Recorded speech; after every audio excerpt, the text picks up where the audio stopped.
কিতাব আব্বাজি আজকে অত অস্ত বস্তু কুবানিত লাগছেন কিতা বিষয় কিতা ভিডিও ধরে লিছ তে ভিডিও ধরবো না এটা ভাইরাল ভিডিও তো তা মাটি শোধন করার লাগে এই মাটিগুলা গত বছর গোবর সার সহ এই জায়গায় রাখা হয়েছিল।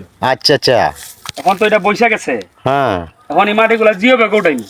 এখন জিও ব্যাগে উঠাইতে গেলে এই মাটিগুলার এই যে এখন কুপাইতেছি মাটির যে জালটা আছে জালটা এটা মরবো, আবার এটার মধ্যে শুকনা গোবর টিএসপি সহ যত খাবার লাগে দিয়ে এটারে প্রস্তুত করবো, কইরা জিও ব্যাগে উঠাইনি। তারপরে জিও ব্যাগের মধ্যে গাছগুলা বয়া নিব, যে গাছগুলো আমরা আমাদের সবুজ প্রেমী ভাই বোনদের হাতে তুলে দিব আগামীতে। এটা রেডি করার লাগিয়া জিও ব্যাগ সেট আপ করার লাগিয়া এই মাটিগুলা তৈরি করতেছি। এই দেবো মাটি কিন্তু একবারে জোর জোড়া, গত বছর খাবার দেওয়া মাটি। এই যে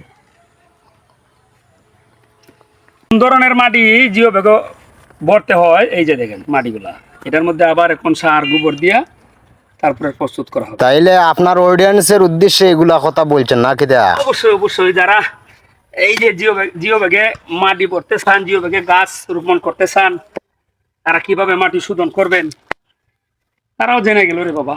ওকে, সবাই ভালো থাকবেন, আল্লাহ হাফেজ।